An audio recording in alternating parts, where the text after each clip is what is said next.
Buddha said he got on the right path. We learned to divide his thoughts into two sorts. Those that were based on sensuality, ill will, harmfulness on one side, and those based on renunciation, non-ill will, harmlessness on the other side. To look at them in terms of where they came from and also where they're going to go. The ones that came from unskillful thoughts would lead to harm for himself or to others. Those based on skillful thoughts would lead to lack of harm. Actually lead to well-being of him and other people.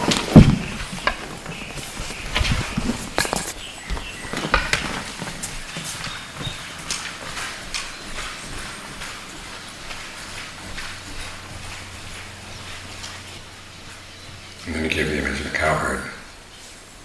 He said that during the growing season for the rice, the cowherd has to be very careful to keep the cows in check. Make sure they don't go into the rice fields, eat up the rice. He has to beat them, drive them back, stop them, or else he's going to get into trouble. That was his image for the unskillful thoughts. He had to stop them in every way possible. As for skillful thoughts, he said it's like during looking after the cows during the hot season. The rice has been harvested. There's no danger that the cows walk into the rice fields because there's no rice. You can let them wander, I said, like, well, you have to sit under the shade of a tree and be mindful of those cows. But this shows that he was able to step back from his thoughts and look at them as a cause and effect process. Where they came from, what kind of actions they would lead to, and then decide what to do with them based on that. This is very different from the way most people think about their thoughts. Something comes up and they just jump in.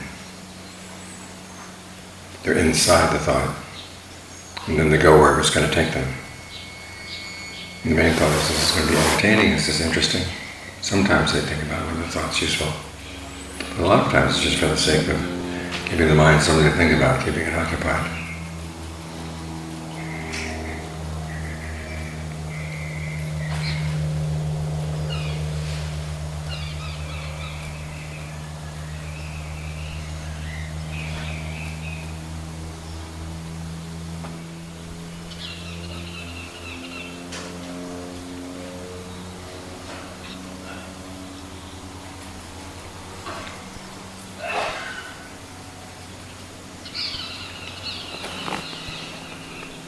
But as you said, if you don't think about the consequences of your thinking, you're foolish.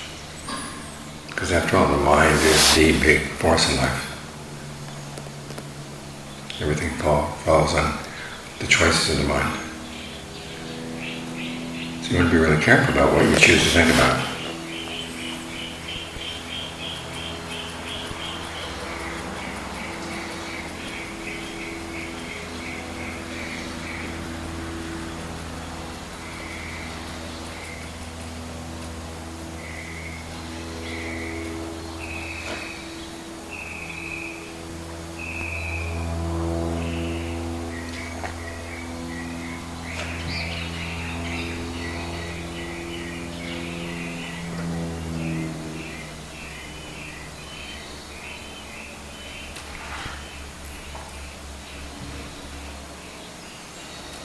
And here you meet up with a problem. Because some thoughts that you like to think about and they lead to good results, they're no problem. Thoughts you don't like to think and they lead to bad results, they're no problem either.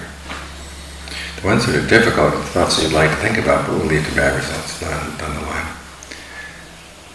And the thoughts you particularly don't like to think about, the efforts you don't like to make,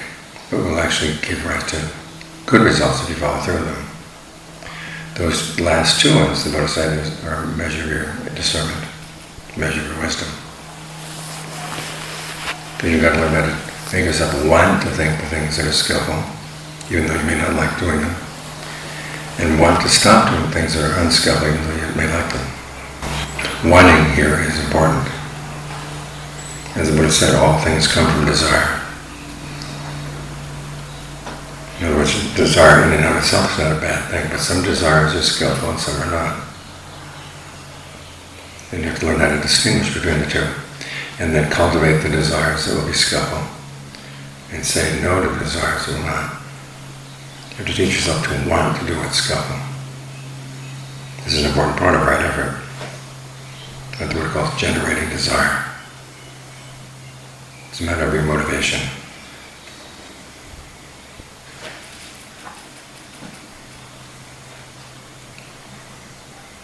It's hard to talk yourself into doing things that you don't like to do, but you know will be good for you. What kind of principles do you use? The number one principle the Buddha said is heedfulness. It's remembering that your thoughts are important.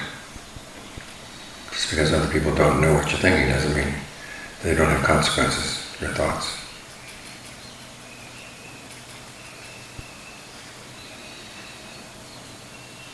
So you have to think about the long term. This is where heedfulness joins up with discernment. Realizing that it really is important to stop the things that are going to harm you or harm other people. And make yourself think about that harm quite a bit until you realize that you really don't want to go there. As for things that are hard to do but are going to get good results, you have to make yourself want to do them. And here again, you have to think about your motivation. I remember reading a Dharma talk by a monk one time saying that to get your mind in concentration, you have to desire to do it. And there has to be a sense of self in that desire. Therefore, wanting concentration is a bad thing. As if every sense of self were a bad thing. It's missing the point entirely.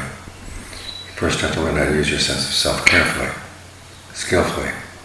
Then, at the end of the path, when you don't need it anymore, then you let it go. But in the meantime, you may need it to remind yourself that yes, it will be you receiving the results of these actions, either in this lifetime or some future lifetime. So if you care for yourself, you're not going to let yourself do things that are unskillful. It's a combination of heedfulness and compassion. We have enough suffering as it is in this life.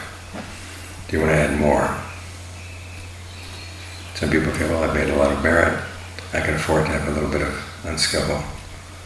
thinking in my life. It won't be too bad. But it's like making a cake and then putting sand in the icing. The grains of sand are small, but they make the icing unpleasant.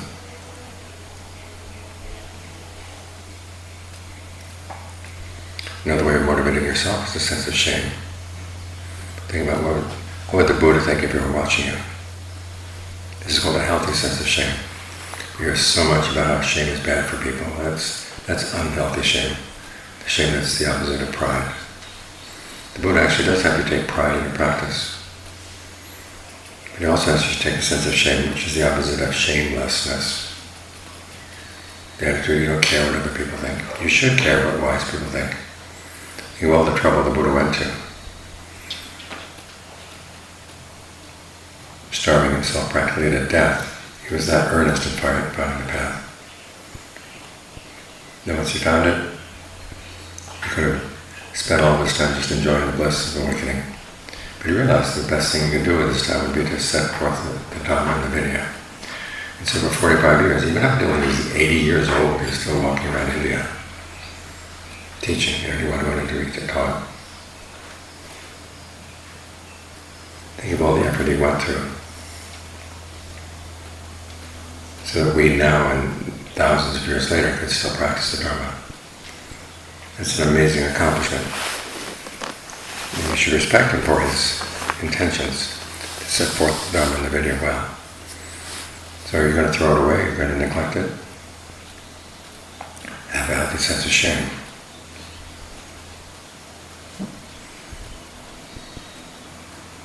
Or you can take inspiration. People in the past who had lots of different problems in their lives, but they're all able to benefit with no limitations in terms of their gender, in terms of their level of education, their level in society. People of all kinds can practice the path. They've gotten good results. They've had to go through hardship. You figure, well, they went through hardship, I can do that too. That's through a sense of inspiration. There's a story in the canon of a monk who's out in the wilderness. And he's sick. He's wondering, should I go back into the city to find a doctor? Then he thinks of the great Ajahns of the past, the great noble disciples of the past. They cured their illness with the 7 factors for awakening, the 5 strengths. His attitude was, if they can do it, I can do it too. So what this comes down to is that right effort, the effort to develop what's skillful in bed and what's unskillful, lies a lot in how you talk to yourself, the kind of reasons you give for making choices. So ask yourself, whose voice is making the choices in here?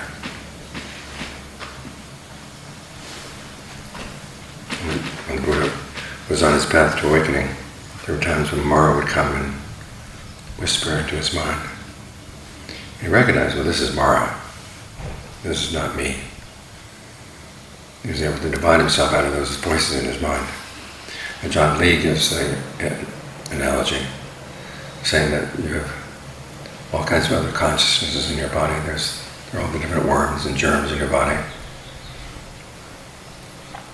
Maybe you have some karmic debts with them. Maybe they don't mean you well. Maybe as they go through your bloodstream and go through your brain, they drop off little thoughts that are really not in your best interest. So just because a thought comes into your mind doesn't mean that it's your thought. It certainly doesn't mean that you have to follow through with it. Learn how to step back from your thoughts. Disidentify with them. You don't like the image of the germs giving you ideas, or just tell yourself you've got this committee in your mind. And it's a pretty raucous committee, very tricky committee. Because every member of the committee has a voice that sounds like yours. These are different desires that you've followed through in the past.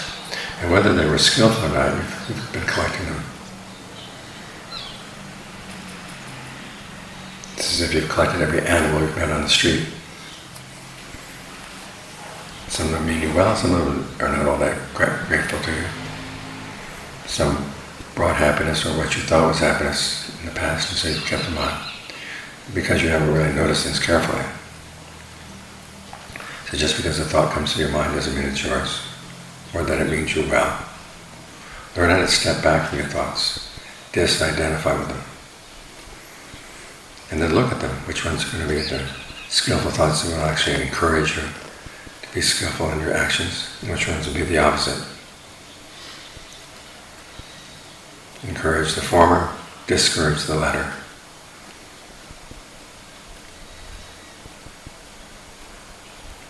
That way you can straighten out the mess inside. So you don't keep on doing things that will be for your long-term harm. As the Buddha pointed out, when you do things that are for your long-term welfare and happiness, it's not necessary that you take anything away from anyone else. Because these activities are like generosity, virtue,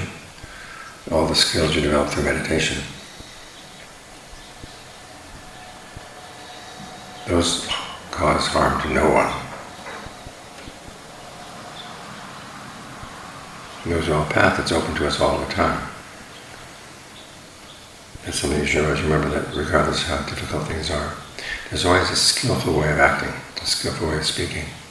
a skillful way of thinking that doesn't cause any harm. Tell yourself you want to find it. Make it an important part that you do want it.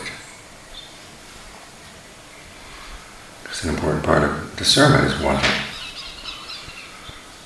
You learn the results that come from virtue, and then good. Your life is much more peaceful. But then you decide you want more than that. That desire is then your motivation to get the mind into concentration. As when the Buddha himself noted when he was dividing his thoughts into 2 types. If he confined himself to thinking nothing but skillful thoughts, it wouldn't cause any harm, but it would tire him out. He'd just keep thinking. So he stilled the mind, got it into concentration, got it thinking about one thing, the breath. That way the mind was able to gain strength. Then when he gained strength and concentration, he wanted something better than that. So he developed this discernment that enabled him to see the Four Noble Truths, carry out the duties of gainful awakening. So don't think that desire is bad. That's an important part of right effort. You have to want the peace that comes from virtue, want the peace that comes from concentration, want the higher peace that comes from discernment. Then you're likely to develop it. It doesn't happen on its own.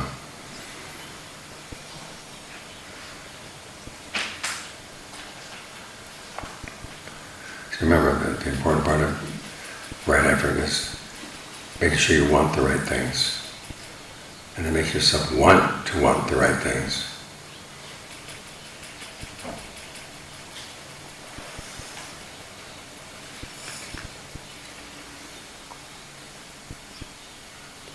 When you understand that principle, then you're going to be on the path.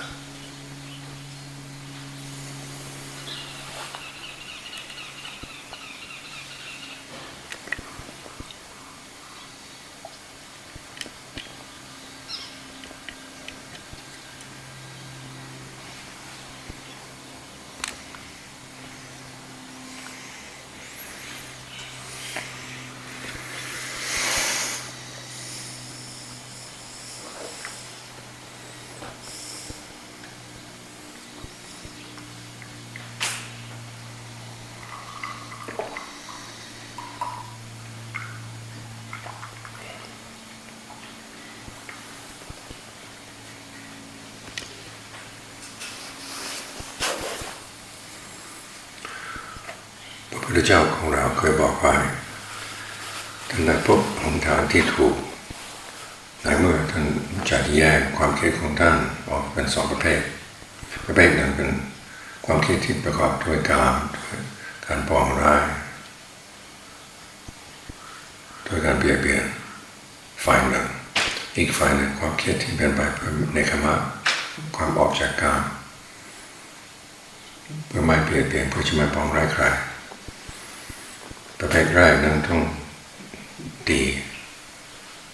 ไม่มีอำนาจในจิตใจของท่านเทียบเหมือนกับโคบานกำลังดูแลพวกเขาทั้งหลายในฤดูฝนชาวนาเขากำลังปลูกข้าวถ้าว่าพวกวัวเข้าไปในนาที่นาของคนอื่นก็จะต้องเกิดเรื่องเพราะฉะนั้นเห็นว่าวัวตัวไหนที่มันจะเข้ามาในที่นาเราต้องตีให้มันออกส่วนความคิดที่เป็นกุศลท่านก็บอกเหมือนกับโคบานในฤดูร้อนข้าวก็เกี่ยวแล้วเก็บแล้วพวกเขาทั้งหลายก็จะเข้ามาในที่นาไม่มีอันตรายไม่มีเดือดร้อนมันจะไปก็ไปได้โคบานก็จะนอนอยู่ใต้ร่มไม้ให้มีสติไว้กับหัวอยู่ตรงนั้นอยู่ตรงนี้เท่านั้นเอง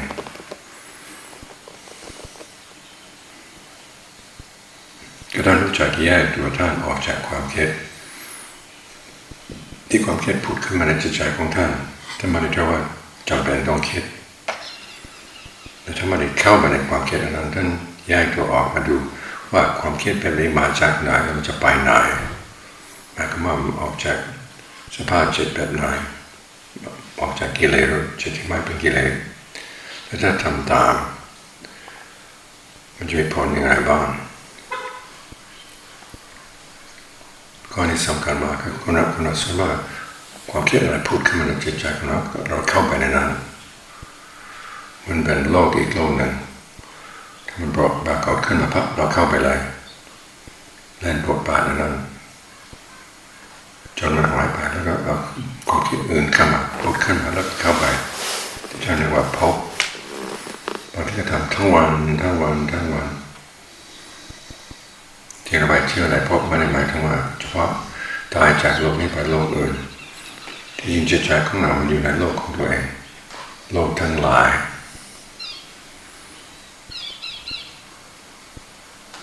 ที่เราจะเข้าในทางที่ถูกที่จะออกจากทุกข์ได้เรารู้จักแยกตัวเราออกจากสิ่งเหล่านี้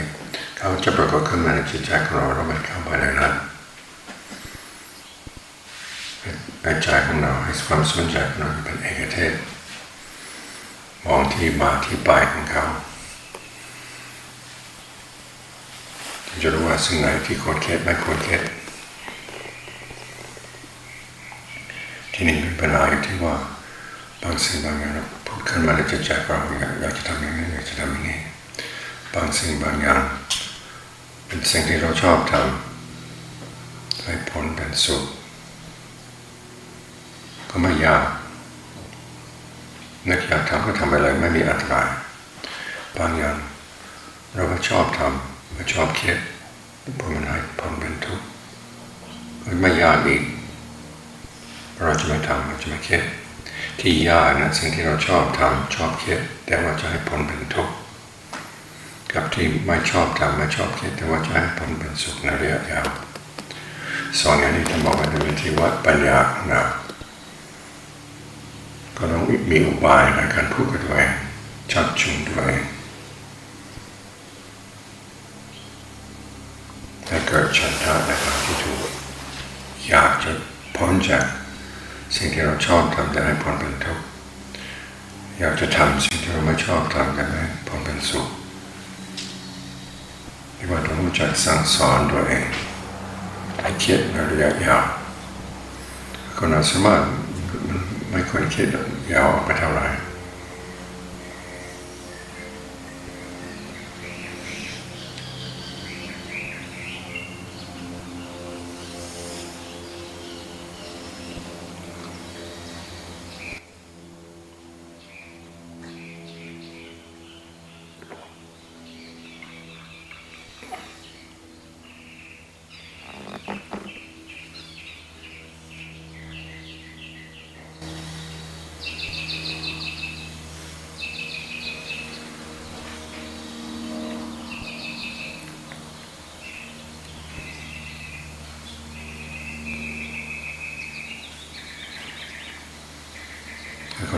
คนเราส่วน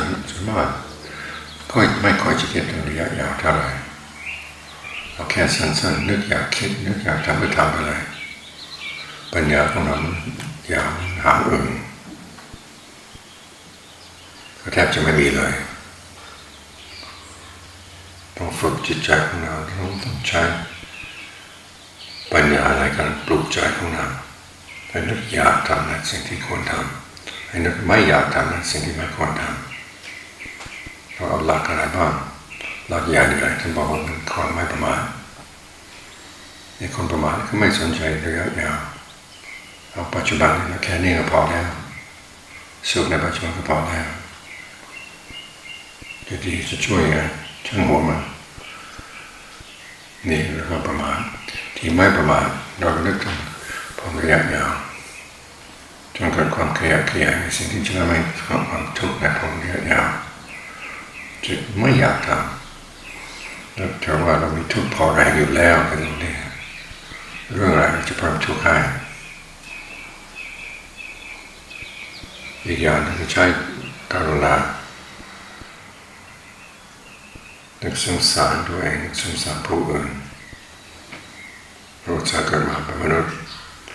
มีจิตใจมนุษย์พอคิดนู่นคิดนี่ได้เราจะใช้ในทางที่จะสร้างความทุกข์ให้ตัวเองจะเสียคิดมันทำไมไม่สงสารตัวเองบ้างเลย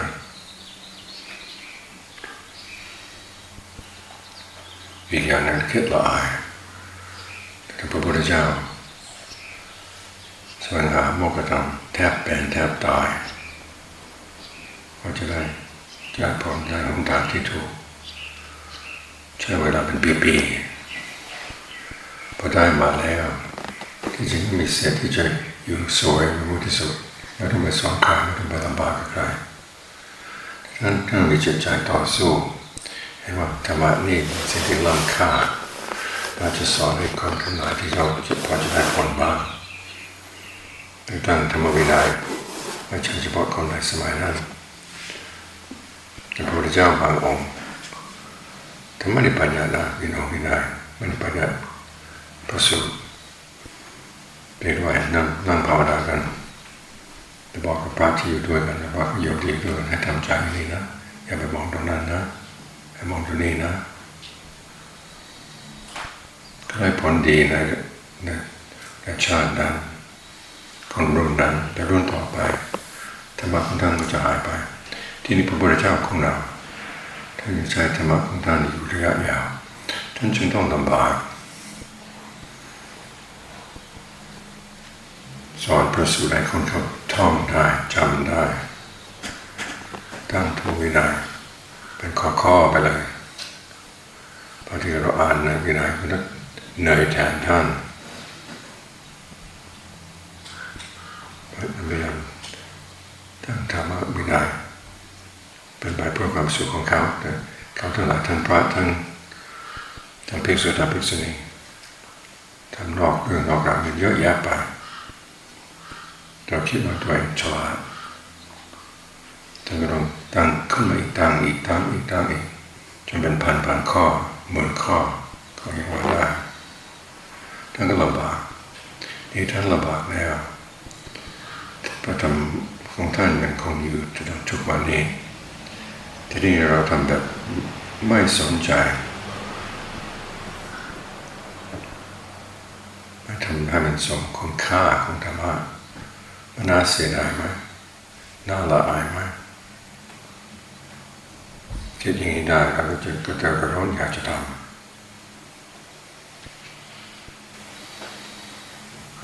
เราเกิดศรัทธาปัสสัทธะอ่านเรื่องของอริยบุคคลอริยสาวกพระพุทธเจ้าอ่านเรื่องของ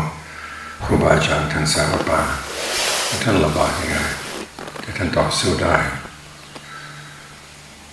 ถ้ามีปัญหาอย่างไรบ้างท่านบอกแก้ได้เราลึกในใจว่าท่านทำได้แต่ท่านกับมนุษย์เรากับมนุษย์เราจะทำอย่างท่านบ้าง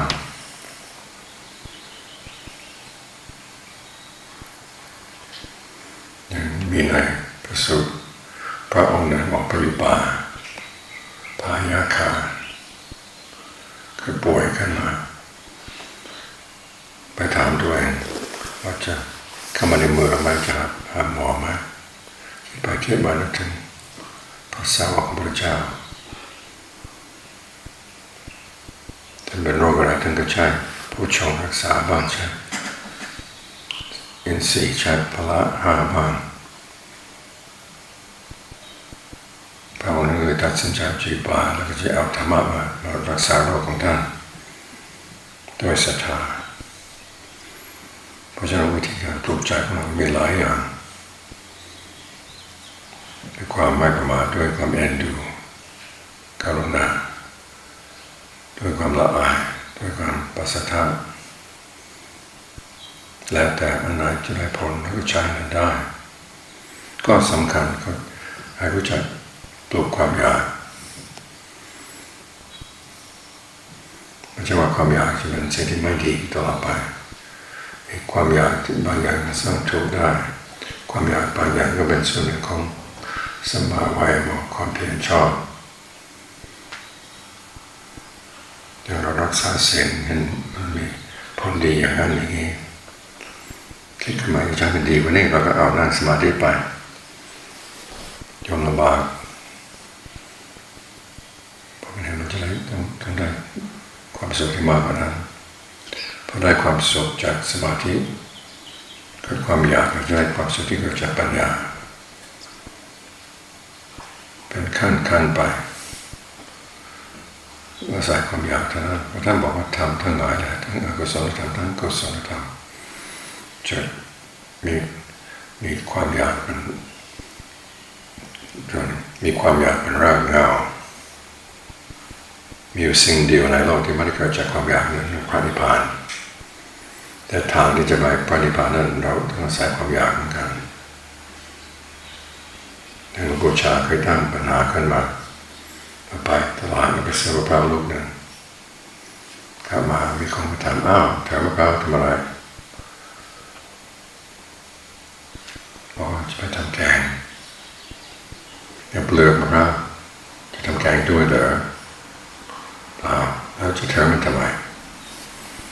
อาจารย์ชาจะทำอะไรจะตอบข่าวด้วยอะไรคำตอบของท่านเราจะตอบด้วยความอยาก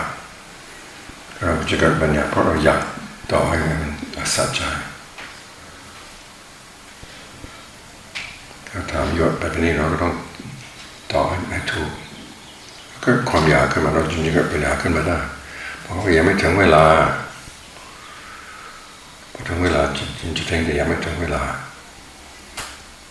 การปฏิบัติของเราก็เช่นเดียวกันบางสิ่งบางอย่างก็ต้องเธอ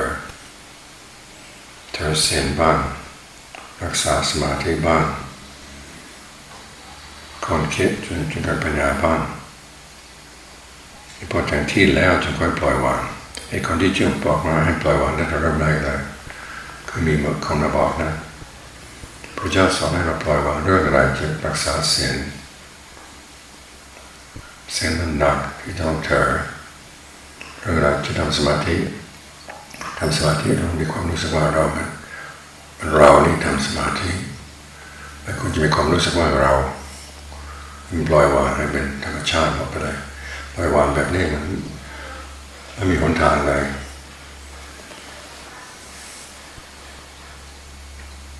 มันอยู่ในป่าถ้ามันมีหนทางที่จะออกจากป่าได้มันก็แย่ที่ท่านบอกว่าทางแบบนี้อาศัยความอยากที่จะเดินตามได้เพราะฉะนั้นรู้จักแยกออกไปความอยากบางอย่างเป็นอกุศลความอยากบางอย่างเป็นกุศลมันความรู้สึกของเราที่มันมีตัวเราวันนี้เป็นเราที่เป็นของเราบางอย่างก็เป็นอกุศลบางอย่างก็เป็นกุศลอย่างข้อปฏิบัติของเราปฏิบัติเพื่อความสุขของใครเพื่อของเราถ้าใครจะไปพูดว่าปฏิบัติเพื่อเรารู้จักสร้างตัวเราขึ้นมาเป็นกุศลพอถึงปลายทางแล้วจะวางได้แต่เราที่เดินทางเราต้องรู้จักใช้ความอยากก็เช่นเดียวกัน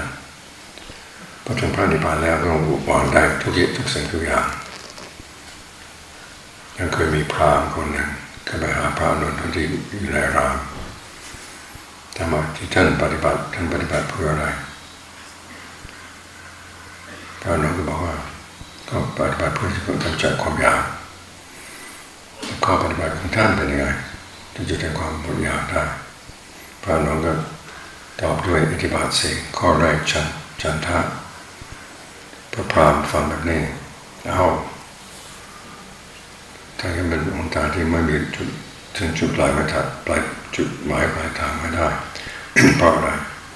จุดถึงความไม่มีอยากด้วยความอยากมันเป็นไปไม่ได้พระอนุนก็ย้อนถามที่พราหมณ์นี่มาอารามเขาที่จะมาถึงแล้วมีความอยากที่จะสมาธิไหมก็มีพอถึงอารามแล้วความอยากนั้นอยู่ไหมเปล่ามันหมดไปแล้วพอมาถึงแล้วความอยากในการปฏิบัติก็เช่นเดียวกันในระหว่างที่เดินเรารู้จักปลุกความอยากในสิ่งที่ถูกอยากจะละสิ่งที่เป็นอกุศลพอถึงที่แล้วถึงที่สุดแล้วความอยากไม่ต้องใช้แล้วปล่อยวางได้ทุกสิ่งทุกอย่างเพราะฉะนั้นเรารู้จักปล่อยวางเป็นขั้นไปเราแรกเราปล่อยอกุศลยึดในกุศลเจริญกุศลถึงที่จะละทั้งกุศลและอกุศลและรู้จักกาลเทศะในการเถิดการวาง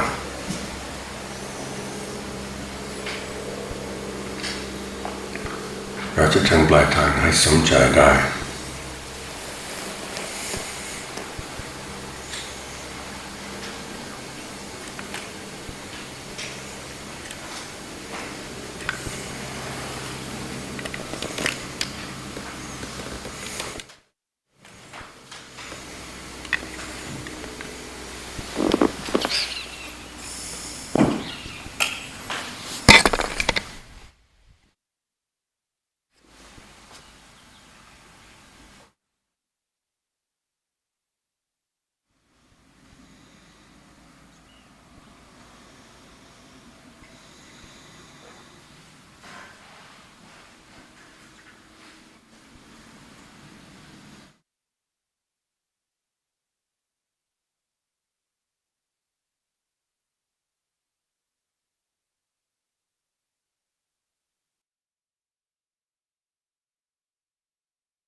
before you leave meditation, thoughts of goodwill.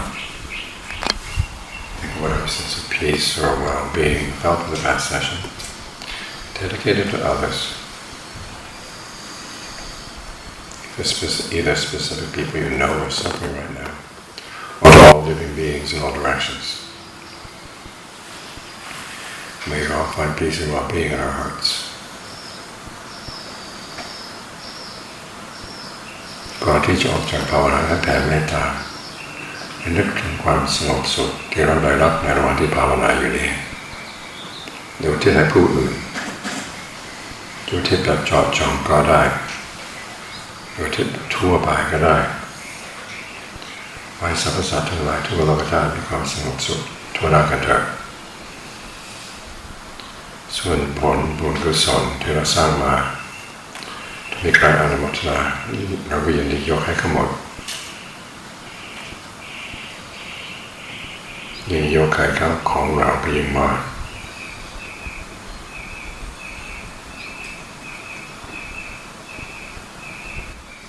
ถ้าเทียบเหมือนกัน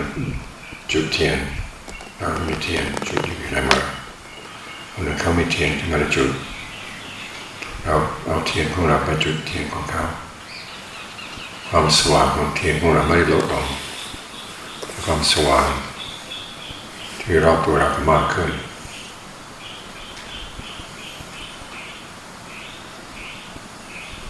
เมื่อแต่ตอนที่เราเป็นเรา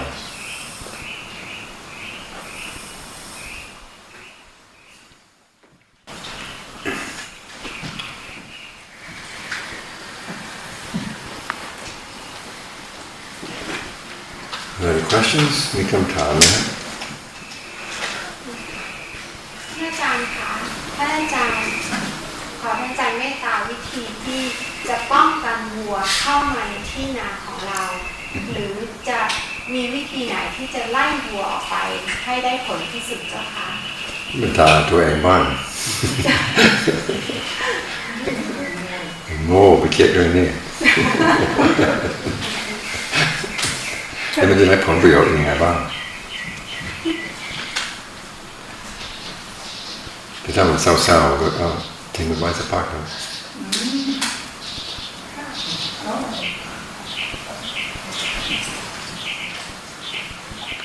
เรื่องเศร้านี่มันแปลกนะ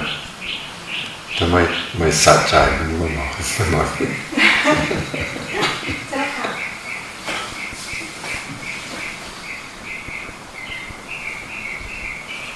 พี่วัดถามนะครับ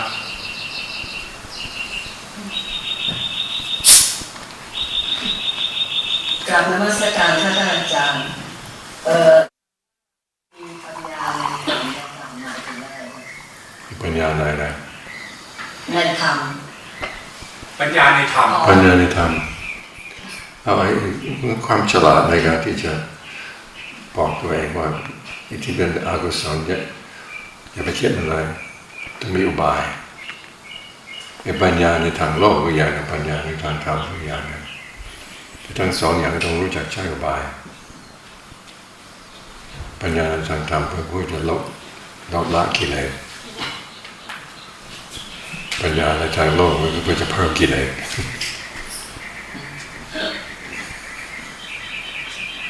คือหมายถึงธรรมเนี่ยมันกว้างหมายถึงว่า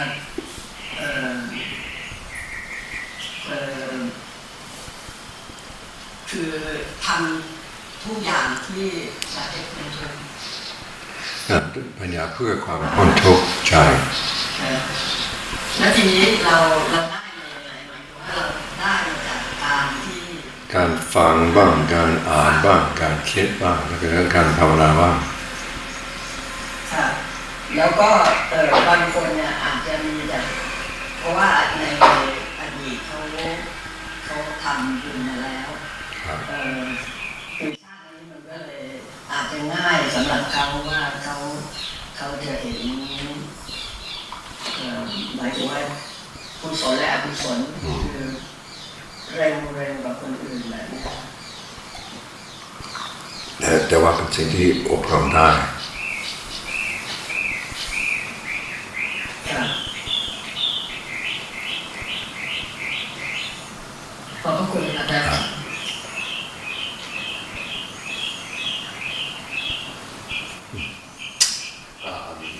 ask. I've been running into a problem with my meditation where I get into a state that's very calm and peaceful, but the mind you kind of blank out, and you kind of get into a state where the mind's still doing something, but you can't see what it's doing, and you're kind of in this kind of peaceful, hazy state of there's like a lack of mindfulness. Yeah, it's called delusion concentration. Yeah, and so I can get into that state pretty easily sometimes. Okay, what you got to do is as soon as it starts getting calm and peaceful, you've got to give the mind work to do. Yeah. Start thinking about the breath through all the different parts of the body, down through the fingers, down through the toes, in a lot of detail. And giving it something to do will allow it to be more energetic. It'll be more energetic, but as long as what you're doing is within the body, you're okay. I've gotten to a state where, similar to one like I would work, and I'm very I'm calm, but I'm also very attentive to what I'm doing, but it's also because I'm doing something with the wood. Yeah. So in this case, you're doing something with the breath. And yeah. You're doing something. The trouble is, I think sometimes I find it difficult because working with the breath is very how do I say, immaterial. But I like getting to do something with my hands. I know that's something that my mind likes to do. Then think about the bones in your body. Start with the bones and the tips of the fingers. Go up joint by joint by joint by joint, up to the arms, up the shoulders. And start again at the toes. Visualize the bone as where do I feel the area where that bone is right now. Kind of relax it, and then move on to the next and the next. So trying to bring interest to something you don't normally get right. interested in, right. but trying to figure out. Oh, yeah, this is your body. You've been walking around with this all the time. I've been breathing, but yeah. you breathe your whole life, but you're not really paying attention to it. Yeah. I'm mild, plot China.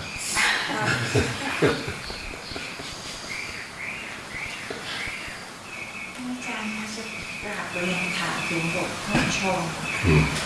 บทโพชฌงค์นี้ได้ทราบว่าเวลาที่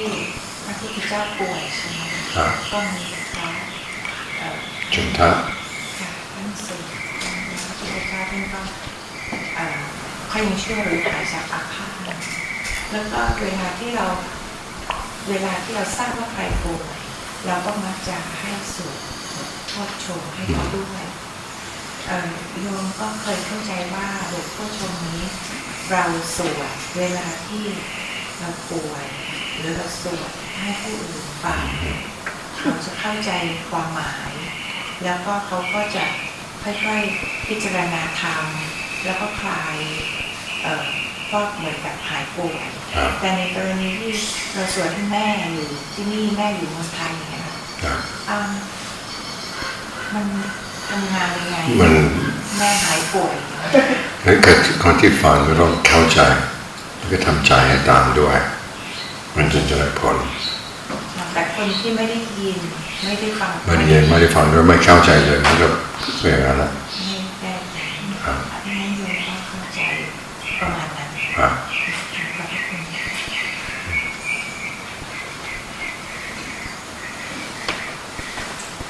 I have a question. I had a chance to hike into the forest, so a couple hours after hiking up, the mind gets really quiet also because it's constantly paying attention to every step, and you can't afford to misstep or slip. It gets to a point that it gets really quiet and really peaceful and really light. And I felt very free, and I start thinking, what is it that makes me feel that way? So I found a spot and sit there to meditate for an hour, and the thought that came to me was Venerable Mahakasapa, where he was refreshed by the forest. But then I'm thinking, I'm watching fabrication, or perception, because everything was beautiful, luminous, bright. So what is it that we were supposed to I'm trying to ask how, why, what makes it feels that way? Was it the energy of the forest? I'm definitely not in jhana, I know for sure, because I freaked out at the centipede that crawled on my legs.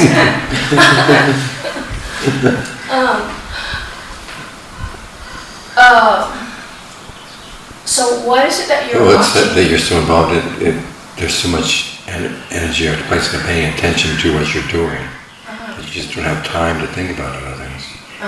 You're going further and further away. There's nothing in there in the forest to remind you of your other responsibilities. So that's what's called having the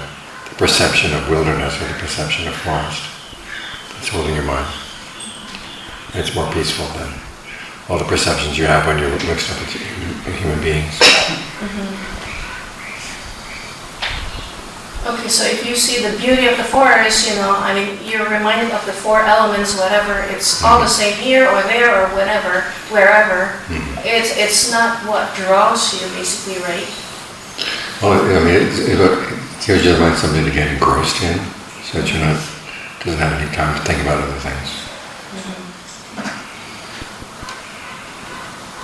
I try not to look at the beauty of it. I'm trying to. Well, that's what's one of the steps. First there's the beauty of the forest, then you put that down, and then you go into getting the mind concentrated. Because even the forest, even though it's more peaceful than human society, it still has centipedes. It's all decays. Down on the ground is all decays. Yeah. You sit down, you don't know what you're sitting down on. Right. Then you think, well, it's earth element. Your body is earth element, that's earth element. And that perception is even more common.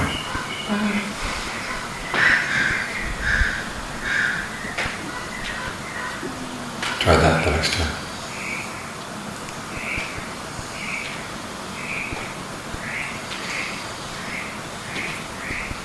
How do you know you're in jhana then, sir? There's no sign. But you come out and you go, okay, my mind is really quiet. Put a post-it note on it. Maybe that's Anne's first jhana.